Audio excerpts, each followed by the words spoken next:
인류는 진보할까요? 퇴보할까요? 현대사회의 문명이라든지 과학기술의 측면에서는 확실히 진보하는 쪽으로 흘러왔습니다. 그렇다면 인류의 지능은 진보할까요? 그대로일까요?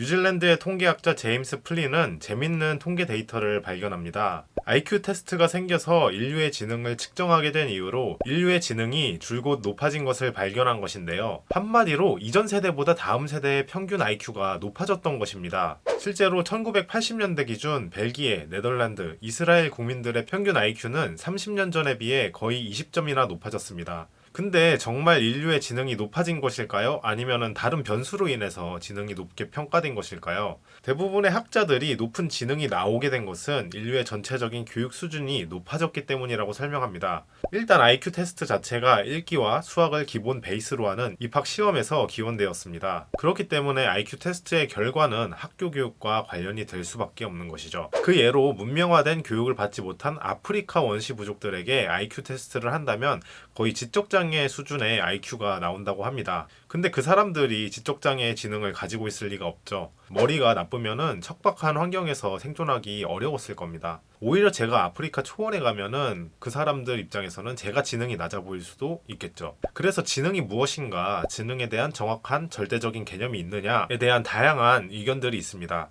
그 중에서 지능의 상대성에 대해서 재밌는 주장을 한 학자가 있습니다. 가타자와 사토시라는 일본인 학자인데요. 이 학자의 지능 이론을 잘 이해하기 위해서는 사바나 원칙이란 것을 잘 이해하고 있어야 됩니다. 사바나 원칙을 간단하게 한 문장으로 설명하자면 우리는 여전히 석기시대의 인간과 똑같은 뇌를 가지고 있다는 것입니다. 이 말이 무엇인가 하냐면 만년 전에 살았던 인류의 뇌와 현대 인류의 뇌는 구조적으로 차이가 없다는 것입니다. 물론 인간은 오랜 기간 동안 진화되어 왔지만 진화는 미래를 내다보고 하는 것이 아니라 과거 환경에 대응하기 위해서 이루어지는 것이기 때문입니다. 그 증거 중 하나가 살이 찌는 겁니다. 살이 찌는 것은 음식을 먹지 못할 상황을 대비해서 에너지를 비축해두는 것인데 현대인들은 여느 때보다 먹을 것이 넘쳐나는 사회에 살고 있습니다. 그런데도 먹을 것을 먹으면 살이 많이 찌죠. 그 이유는 현대 문명이 자리 잡은 기간이 그동안 인류가 했던 수렵 채집 생활에 비하면 터무니없이 적기 때문입니다. 식습관은 현대화되었지만 아직도 우리 몸은 그 속도를 못 따라오고 있는 것이죠. 또 다른 예로는 공포영화 보는 거를 들 수가 있습니다. 공포영화를 보면서 심박수는 올라가고 손에 땀이 나는 그런 다양한 긴장 상황들이 일어나잖아요. 스크린이란 개념이 옛날에는 존재하지 않았기 때문에 의식 차원에는 단순히 영화이고 가짜인 것을 알지만 뇌는 그렇게 반응하지 않는다는 것입니다. 즉, 뇌는 현실과 비현실을 잘 구분하지 못한다는 얘기입니다.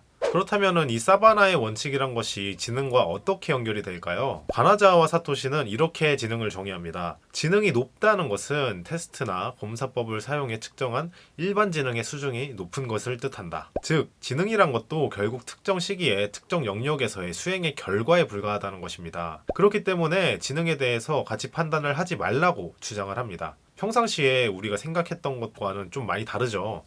지능이야말로 고고익선, 높으면 높을수록 좋은 거 아닙니까? 근데 가나자와 사토시는 손가락의 길이가 길다고 해서 그 유전에 대해서 좋고 나쁨을 따지지 않듯이 지능이란 것도 유전적인 특성에 불과하다고 주장합니다. 근데 이게 약간 급진적인 주장인 느낌이 살짝 들죠. 그런데 그 주장을 조금씩 살펴보다 보면 흥미로운 부분들이 조금씩 눈에 띕니다. 지금부터는 그 부분에 대해서 설명드려 볼게요. 물론 높은 지능을 가지고 있을수록 당연히 현대사회에서 요구되는 교육을 높은 수준으로 달성할 확률이 높습니다. 그런데 지능이 높은 똑똑한 사람들은 모든 것을 잘할까요?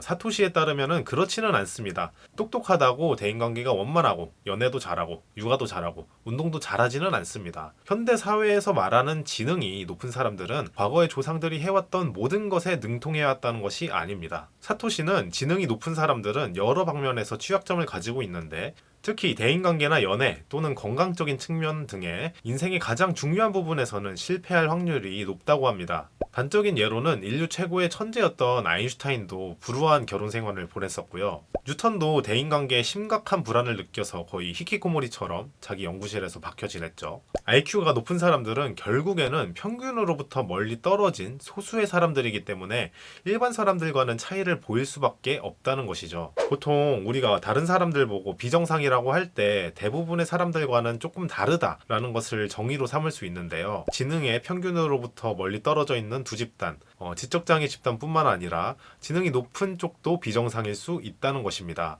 근데 이렇게 말씀드려도 잘 와닿지가 않죠. 높은 지능일수록 공부도 잘할 텐데 라고 많이들 생각하실 수도 있는데 실제로는 그렇지는 않습니다. 학교 시험에서 높은 성적을 받는 학생들은 IQ 120에서 129 정도의 학생들이라고 하고요. IQ 130이 넘어가게 되면은 지능과 학교 성적에 큰 상관이 없어진다고 합니다. 실제로 한국 맨사회원 250명을 조사한 결과 23%가 학교 성적을 중위권 및 하위권으로 받았다고 합니다. 그리고 이게 학교 성적뿐만 아니라 정신질병과도 연관이 있습니다. 한 연구에 따르면 지능이 어느 정도 높은 것은 정신장애 발병의 방어 요인이 되지만 불안장애 같은 경우에 지능이 높을수록 불안의 심각도도 높아지는 것으로 나타났습니다. 지능이 높은 것이 모든 면에서 좋다고 볼 수 없는 주장에 대해서 저도 어느 정도 공감하는 것이 제 대학 동기 중에서 웩슬러 검사, 그러니까 가장 인증받은 지능 검사죠. 그 지능 검사에서 이제 134, 130 이렇게 나오신 분이 계시는데 이제 한 분은 공부도 잘하고 대인관계도 잘하고 운동, 게임 다 잘해서 그냥 사기캐 같은 존재였습니다. 그런데 다른 한 분은 자신의 관심 분야, 학문적인 것에만 몰두하면서 공부 외적인 것에는 전혀 관심을 주지 않은 분도 계셨습니다. 그래서 저희가 공부 오타쿠라고 이렇게 놀렸었는데 그래서 제 생각에는 지능이 모든 것을 다 설명해주지는 않는 것 같습니다. 제가 요즘에 가장 공감되는 지능이론 중 하나는 하버드대학교 교육학과 교수인 하워드 가드너의 다중지능 이론인데요. 이 하워드 가드너란 학자가 주장하는 바는 인간의 지능은 한 가지가 아니라는 거예요. 총 9가지 지능의 종류가 있습니다. 종류는 각각 음악, 신체운동, 논리수학, 언어, 공간, 대인관계, 자기이해 이렇게 8개였는데 실존지능까지 한 개가 추가되어서 9개가 있습니다. 각각의 지능들이 다 직관적으로 이해가 되실 텐데 근데 이해하기 어려운 실존지능만 간략하게 설명드리면 더불어 사는 삶을 추구하고 봉사가 삶의 기쁨이며 자신의 운명이라고 생각하는 사람들입니다. 자원봉사자나 성직자들이 높은 실존지능을 갖고 있겠죠. 여튼 이렇게 지능이 하나의 일반적인 능력에 의해서 지배되는 것으로 보기보다는 독립적이고 다양한 지능들로 구성된다는 것입니다. 그렇기 때문에 한 영역이 높아도 다른 영역이 매우 떨어질 수도 있습니다. 예시를 들어서 설명하자면 고인이 되신 스티븐 호킹 박사는 운동 신체 능력은 많이 떨어지셨었겠지만 논리 수학 지능이라든지 공간 지능 이런 것들이 엄청났었겠죠. 그래서 어떤 분야는 엄청나게 취약해도 특정 분야에서는 엄청난 강점을 발휘할 수 있다는 것이죠. 그래서 자신의 강점 지능, 약점 지능이 무엇인지 잘 파악해서 강한 것은 더 개발시키고 약한 것은 더 보완해야 된다는 것이죠. 근데 임상심리학을 공부하시는 분들은 이 가드너 이론에 조금 반발감이 있을 수도 있으세요. 이제 심리학에서는 지능이란 개념을 최대한 과학적으로 계량화시키려고 노력을 하는데 다중지능이론은 지능을 정확하게 계량하기 어렵다는 점이 있어요. 예를 들면 자기의 지능을 어떻게 평가하고 어떻게 수치화해서 상위 1%에서 100%까지 과학적으로 규정하기가 힘들잖아요. 그래서 이론에 약간 태생적인 한계가 있는데 그래도 저는 분명 계량화시키기는 어렵지만 사람마다 잘하는 것, 못하는 것은 확실히 있는 부분이고 강점과 약점을 잘 이해하고 강점은 더 키우고 약점 지능은 보완해 나가는 것이 좋다고 생각하기 때문에 가드너의 이론을 좋아하는 편입니다. 그래서 오늘의 결론을 한 문장으로 말씀드리면 지능 중요하다.